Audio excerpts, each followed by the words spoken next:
In this section we're going to look at exponential functions, and an exponential function has the form f of x equals c times a to the x.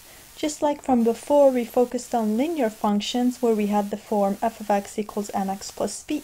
Before, when we had the linear function, the m was the slope or the rate of change, so it told us how our material either increased or decreased by that constant amount. And the b was the y-intercept, which was sort of the initial amount of what we started with. So now similarly in the exponential function case, c is the big constant that tells us the initial value or the initial amount of what we're looking at. And then a, which is the base here, tells us the growth or decay factor. So how things change over time. Do they keep growing or do they keep decaying? If a is bigger than 1, you're going to keep growing, and if a is less than 1, you're going to keep decaying and getting smaller. A is always going to be positive, and x will always be in the exponent spot. So the fact that it's an exponential function is because x is in the exponent spot. So x is in the exponent spot again. That's what makes it an exponential function. So we got the initial value, and then we got the growth or decay factor raised to the variable x or t or whatever it may be. Let's analyze linear versus exponential growth. So when I'm looking at this set of data, I have my x's that increase by 1 and my y's or my f of x's that notice increase by 2 each time. So it's definitely a growth because it's getting bigger and bigger, the y values. And for each unit increase in x, I'm increasing the y values by a constant amount of 2, and that's what signifies it to be a linear growth, because you keep adding the same amount. So I keep adding the same amount and the same constant amount. So if I had to come up with the function f of x equals mx plus b, in this case the model would say, well, the initial amount or the y-intercept I started with was 5. That's always the one that corresponds to the x-coordinate 0, plus m, well, that was the slope. For every 1 unit change in x, I had a 2-unit increase in y. So here's my function that describes the data, f of x equals 2x plus 5. I started initially with 5, and then it kept going up by 2. Now let's look at this guy. My x's go up by 1, but my y's or my g of x's don't go up by the same amount. This guy goes up by 5, this guy goes up by 10, this guy goes up by 20, this guy goes up by 40. So I'm not adding the same amount. Notice what's happening each time. When I go from one to the next, it looks like I am doubling the previous value. So you don't keep adding, you keep multiplying the same amount. And that's what signifies an exponential growth. It grows exponentially because these exponents of 2 keep adding up. So again, it's an exponential growth because I keep multiplying by the same constant amount of 2.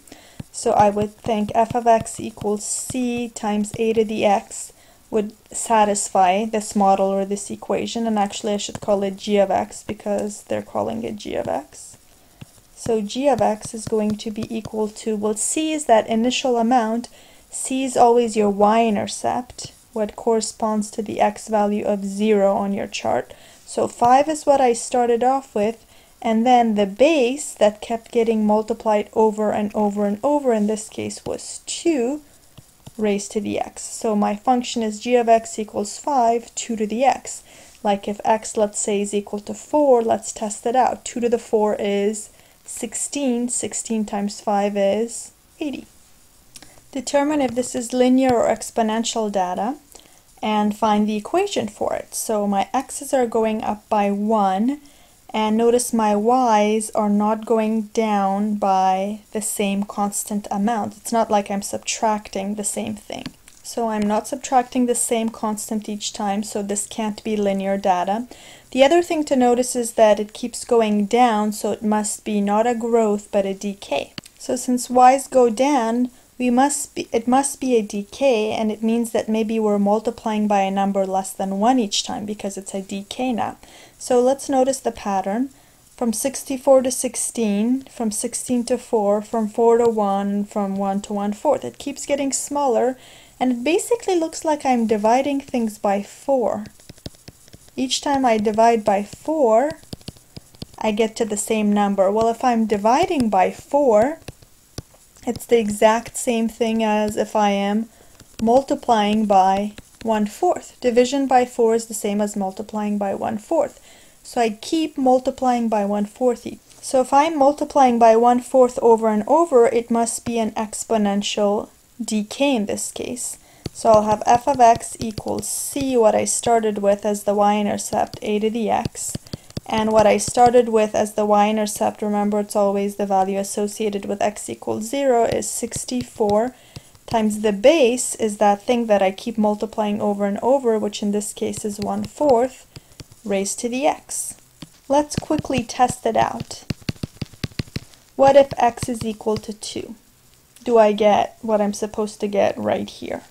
64 1/4, x is 2. That's going to be 64 times 1 over 16 when I square this guy. And I get 64 over 16, which actually gives me 4. So I have 2, 4 for my data, and that's definitely the case. I just quickly tested it out, and it looks like this function gave me the right value, and it'll do so for all the ordered pairs.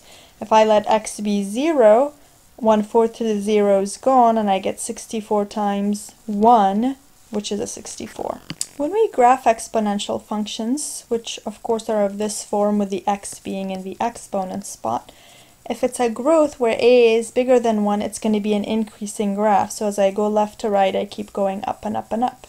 If it's a decay, of course, a, the base, will be less than 1 but remain positive, and it's going to be a decreasing graph. So as I go from left to right, I keep going down the graph. Let's go look at an accurate one. So we're going to graph f of x equals 2 to the x, and we're going to input some negative x values and some positive x values along with 0, just to see what y values we're going to get.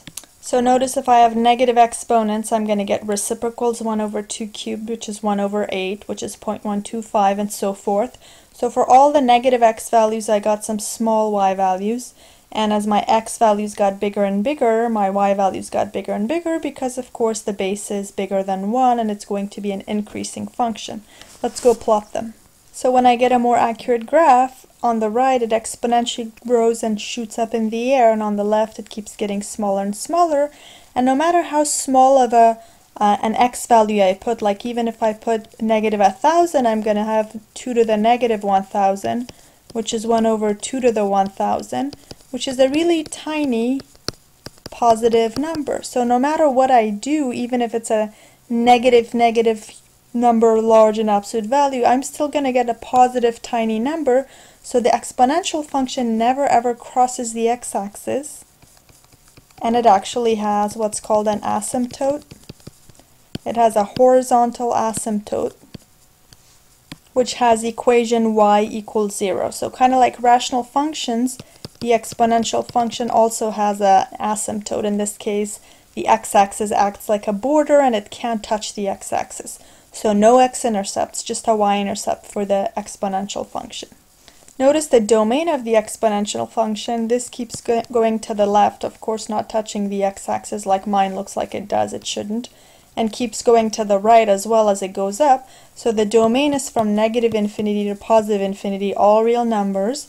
However, the range, the y values, don't have any negative values. They always remain positive above the x-axis. So we're going to have the range to be from 0 all the way to infinity, not including 0, because remember, it doesn't touch the x-axis. The x-axis is a horizontal asymptote. Let's go ahead and graph something similar. In this case, the base is less than 1, so we expect it to be a decay, not a growth.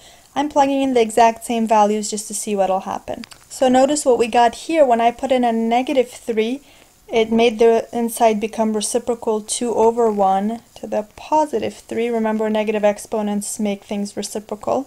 So it became a positive 8, and then a half to the negative 2, accordingly 2 over 1 to the positive 2, which is 4.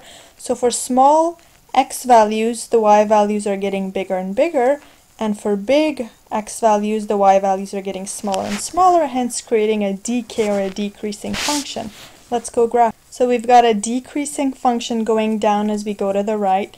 And again, no matter what we do, it's never going to touch the x-axis. So this too is going to have a horizontal asymptote on the x-axis.